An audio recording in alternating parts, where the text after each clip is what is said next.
Merci de votre présence et de vous être rendu disponible si rapidement.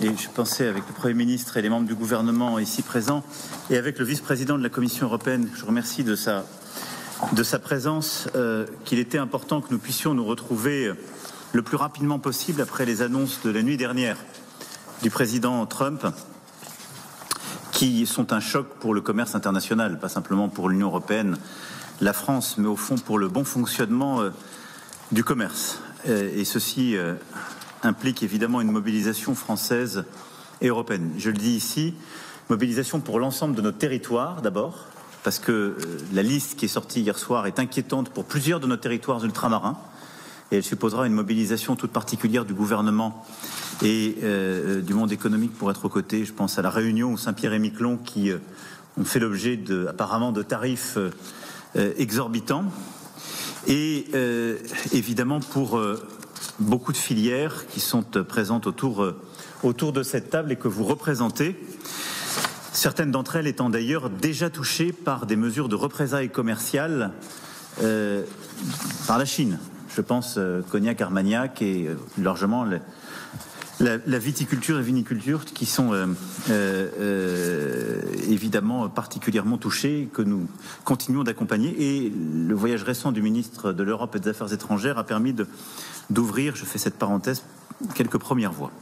En tout cas, je veux ici dire très clairement pour les entrepreneurs et l'ensemble des salariés de ces secteurs que nous serons à leur côté pour apporter des réponses concrètes. Je vais y revenir. La décision qui a été annoncée cette nuit est une décision brutale et infondée. Elle est infondée parce qu'on ne corrige pas des déséquilibres commerciaux en mettant des tarifs. Et les bases de la théorie économique montrent le contraire, surtout d'ailleurs quand les déséquilibres ne prennent pas en compte les services numériques, pour ne citer qu'eux ou d'autres. Et au fond, cette décision va toucher tous les secteurs pour nos économies. Sur les 500 milliards que les Européens exportent vers les États-Unis d'Amérique, à date, nous avons une visibilité sur plus de 70% qui seront touchés par les tarifs. Mais ceci, c'est en attente de ce qui est à confirmer, puisqu'on va avoir 20% de tarifs pour tous les secteurs, sauf aluminium, acier, automobile qui sont déjà à 25%, et pharmacie, bois et semi-conducteurs, sur lesquels les annonces vont suivre, mais qui seront vraisemblablement au moins à 25%. Et donc, on le voit bien, c'est un impact massif qui va toucher tous les secteurs de l'économie et de l'export européen.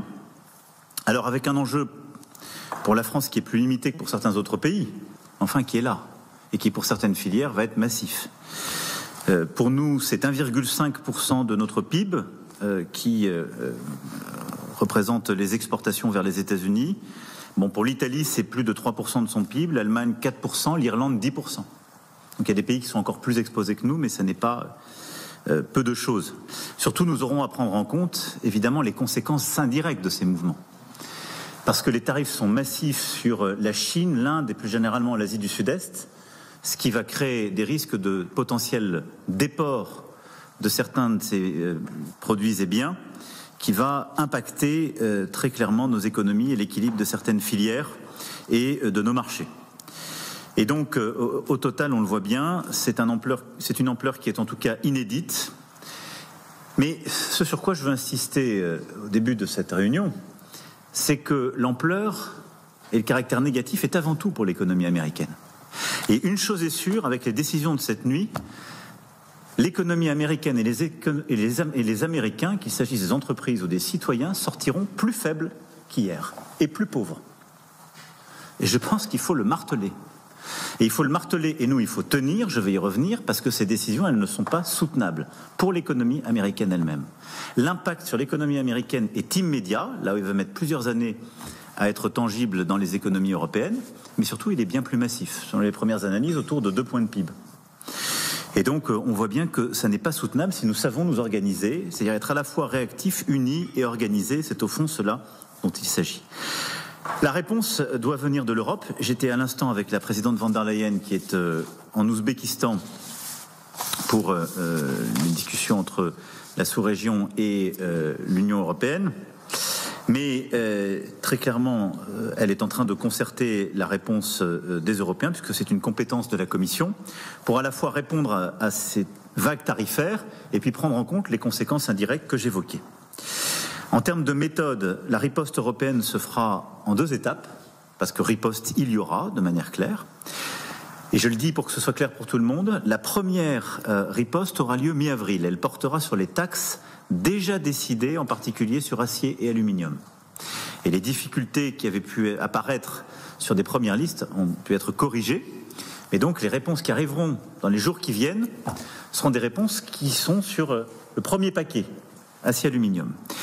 La deuxième réponse, plus massive, celle aux tarifs annoncés hier, se fera à la fin du mois, après une étude précise, secteur par secteur, et un travail avec l'ensemble des États membres et évidemment des filières économiques. Alors là aussi, et pour cela, c'est ce que je voulais qu'on commence à organiser à l'échelle de la France, on a besoin de vous. D'abord, je vous invite à faire remonter au niveau européen, en lien avec le ministère de l'économie et vos différents ministères sectoriels, et avec le ministère du Commerce extérieur, toutes vos demandes et recommandations éventuelles. Et c'est important de pouvoir relayer tout de suite en temps réel la chose. Je vous demande aussi de bien vouloir vous coordonner avec vos homologues européens pour faire remonter un travail unifié, fort et résolument européen. Et je pense qu'il est très important d'être très clair, nous, filière par filière, mais de tout de suite essayer de jouer européen pour pas qu'il y ait, si je puis dire, d'échappées solitaires. Et au fond, nous avons besoin, dans cette phase, de rester unis et d'être déterminés. Et je le dis aussi parce que je sais ce qui va se passer, les plus gros auront tendance à jouer solo. Et ce n'est pas une bonne idée. Si la réponse aux tarifs qui viennent d'être mis par l'administration américaine, c'est de faire des concessions immédiates ou d'annoncer des investissements pour pouvoir négocier des exemptions, c'est une très mauvaise idée. Parce que nous avons une force. C'est un marché de 450 millions d'habitants. C'est ça l'Europe. L'Union européenne, c'est 450 millions de consommateurs. C'est plus que le marché américain. Et donc, si les Européens jouent groupés, c'est-à-dire préparent la réponse, qu'elle est unifiée, qu'elle est proportionnée, mais qu'elle est réelle, mais que derrière, toutes les filières jouent de manière cohérente et qu'il y ait une vraie solidarité de filières, à ce moment-là, nous saurons avoir ce qui doit être notre objectif, qui est le démantèlement des tarifs. Parce que l'objectif, c'est évidemment nous qu'on apporte une réponse, mais avec un terme à tout cela, c'est que par la négociation, on arrive évidemment à démonter les tarifs qui ont été annoncés ces dernières semaines et en particulier ces dernières heures, et que nous, on démonte les nôtres. Nous sommes, croyons dans la vertu du commerce, mais simplement, on n'est pas naïf, donc on va se protéger. Mais j'insiste sur l'importance de la réactivité, de bien préparer la réponse filière par filière, d'être unis, et surtout qu'il y ait une solidarité dans chaque filière. Et donc je pense que ce qui est important, et c'est tout le travail qu'il faut faire par filière, que les investissements à venir ou que les investissements annoncés ces dernières semaines, ils soient un temps suspendus tant qu'on n'a pas clarifié les choses avec les États-Unis d'Amérique. Parce que quel serait le message d'avoir des grands acteurs européens qui se mettent à investir des milliards d'euros dans l'économie américaine au moment où ils sont en train de nous taper? Donc il faut qu'on ait de la solidarité collective. Au-delà de cela, je veux qu'on puisse avancer tous ensemble sur un agenda. Première chose, c'est que, au fond, le constat américain est un bon constat, la réponse est mauvaise. Et nous faisons le même constat. Il y a trop de désindustrialisation en Occident. La réponse, c'est pas de mettre des tarifs et de casser le commerce international, c'est d'être plus productif en Occident. Et donc, nous devons travailler dans le même temps, au niveau français et européen, à accélérer nos programmes d'investissement, de réindustrialisation, nos simplifications, que beaucoup d'entre vous portent, françaises et européennes, et au fond, un agenda de simplification, de compétitivité, de réindustrialisation. Cette réponse, elle est essentielle dans la période, il faut l'accélérer. Au niveau français et européen, ça fait partie du travail que je veux qu'on conduise ensemble. Ensuite, on doit assumer aussi l'agenda de décarbonation parce que c'est un levier d'indépendance. Parce que je rappelle que quand on regarde notre commerce extérieur, son déficit, ses déséquilibres, il est aux 2/3 conduit par notre dépendance à des hydrocarbures et du fossile que nous ne produisons pas mais que nous consommons. Donc tout l'agenda de décarbonation qu'on a enclenché, sur lequel on investit, est bon parce qu'il réduit la facture et la dépendance. 3, qu'on continue d'accélérer au niveau européen sur aussi un agenda de protection commerciale. On l'a commencé sur les véhicules électriques chinois et on assume, on en paye d'ailleurs les conséquences, nous Français, parce que parfois on avait été identifiés comme les plus cohérents, donc ceux qui étions les plus vocaux. Mais je vais être clair, on ne peut pas demander à nos industriels de faire des transitions, ce que vous faites toutes et tous, et ne pas les protéger et en quelque sorte laisser de la concurrence déloyale s'installer. Et donc on doit avoir un agenda de concurrence loyale. Nous, on n'est pas pour les tarifs arbitraires, mais on est pour la concurrence loyale. Ce qui veut dire qu'on doit continuer d'avancer sur le juste contenu européen et des mécanismes de protection de nos secteurs industriels quand ils sont exposés à de la concurrence déloyale. C'est ce que nous traiterons entre autres à l'occasion du Conseil présidentiel du commerce extérieur le 13 mai prochain. C'est aussi ce qui continuera d'alimenter les travaux que nous aurons à bâtir. Et puis je souhaite qu'avec vous, on puisse porter aussi des initiatives sectorielles au niveau européen sur cet agenda, parce que c'est secteur par secteur qu'il va falloir analyser les conséquences, en particulier indirectes, de ce qui vient de se passer. Sur beaucoup de secteurs, on va être confronté, je le disais il y a un instant, à des surcapacités sud-asiatiques qui, au fond, voyant fermer le marché américain, en tout cas en prenant pour certains 30 à 40% de tarifs, vont rediriger leurs flux vers l'Europe. Ce n'est pas forcément quelque chose qu'on voit tout de suite, sur lequel on est en train de se préparer, mais enfin, ce sont des mécanismes qui vont avoir sur certaines de nos filières, qui dans l'agroalimentaire, qui dans les services, des conséquences qui peuvent être massives. Et donc ça, je souhaite qu'on puisse le préparer avec vous. Enfin, le but de la discussion d'aujourd'hui, c'est d'avoir un premier échange. Tout ça va être ensuite travaillé très étroitement pour préparer cette réponse européenne. Comme l'a dit la présidente de la Commission européenne et le vice-président ici présent, rien n'est exclu. Et donc tous les instruments sont sur la table. Des réponses tarifaires pour faire face, l'activation de mécanismes qui sont en notre main, comme le mécanisme anti-coercition, la possibilité d'avoir des réponses sur les services numériques, où les États-Unis sont extrêmement bénéficiaires sur l'Europe, la possibilité de regarder aussi les mécanismes de financement de l'économie américaine. Il ne faut rien exclure à court terme, il faut faire ce qui est le plus efficace, le plus proportionné, mais qui, en tout cas, marque très clairement que nous sommes décidés à ne pas laisser faire, à ne pas avoir des filières qui sont victimes de ces tarifs, et donc à nous défendre et nous protéger. Voilà ce qui nourrit aujourd'hui nos réflexions après quelques heures et le travail que nous avons lancé avec le Premier ministre, les membres du gouvernement ici présents et en lien très étroit avec la Commission européenne, dont je le rappelle, c'est la compétence. Je ne serai pas plus long. Je vais maintenant proposer qu'il y ait peut-être une expression du Premier ministre, il a des choses à rajouter, et du commissaire, qu'on ait ensuite peut-être l'expression de toutes celles et ceux qui veulent ici porter des points particuliers, et qu'ensuite les ministres puissent revenir sur chacun de ces points. Rien à rajouter, sauf 2 phrases, et encore qui ne sont pas un ajout. Premier de ces constats, c'est pas seulement une atteinte au principe du commerce international. C'est une atteinte à l'idée que nous nous faisions de notre alliance avec les États-Unis et une atteinte à l'idée que nous nous faisions de la stabilité du monde, en tout cas occidental. Les 2 conséquences, vous avez évoqué les conséquences, les 2 conséquences sont extrêmement impressionnantes. Et si on se projette à moyen terme, c'est un changement assez important de l'équilibre du monde. Et puis, deuxième observation, nous avons dans cet agenda, en effet, des responsabilités françaises, nationales. Vous avez évoqué la simplification, vous avez évoqué l'allègement d'un certain nombre de charges de type introductif, vous l'avez compris, du président de la République, puis le Premier ministre qui prend la parole, et puis après il y aura des échanges avec donc les filières qui sont impactées par les droits de douane décidés hier par Donald Trump. Vous l'avez entendu, le chef de l'État est resté extrêmement ferme, il ne veut pas faiblir face à Donald Trump, il faut se défendre et se protéger, riposte il y aura, a promis le président de la République. Elle se fera en 2 étapes, à la mi-avril, avec une première liste qui sera dévoilée pour contrer les droits de douane sur l'aluminium et l'acier, et une deuxième sera dévoilée fin avril pour répliquer à ce qui a été annoncé hier par le président de la République.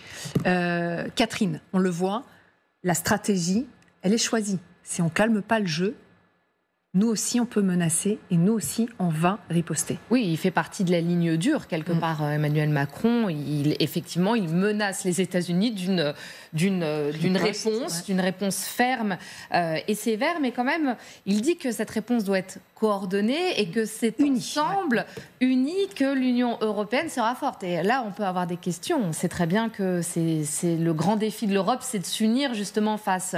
On parlait notamment des voitures électriques chinoises. Les voitures électriques chinoises, on voit qu'il n'y a jamais eu de front commun par rapport aux différents pays européens. Donc là, est-ce qu'il va y avoir un vrai front commun? Et puis, Emmanuel Macron, ce qui est intéressant aussi dans son intervention, il parle de la réponse directe aux États-Unis et des conséquences aussi indirectes. Quelle réponse, notamment à la Chine qui va ensuite sans doute... comme le marché américain se referme, déverser ses produits à bas coût sur le marché européen. Quelle réponse, quelle protection face à la Chine? Là aussi, c'est un immense enjeu. Oui, il a parlé de redéploiement, effectivement. Si le marché américain se ferme, on ira ailleurs. Il a insisté sur donc la filière, parce qu'ils ne vont pas tous être d'accord avec cette réplique, parce qu'il y en a beaucoup à notre micro qui appelaient au calme, qui appelaient à la négociation. Il a appelé à l'unité. Ensemble, on est plus fort. Si chaque pays va dans son coin négocier, si chaque filière va faire des concessions, on n'y arrivera pas, dit-il. Unité, solidarité, en fait. Ce sont les maîtres mots chez Emmanuel Macron qui dit « l'Europe a des arguments. On est le plus grand des marchés, 450 millions de consommateurs. On a des arguments à faire valoir face à Donald Trump. » Avec un objectif qui est clairement affiché par Emmanuel Macron, c'est vraiment le démantèlement des droits de douane qui ont été annoncés hier. Donc il fixe l'objectif.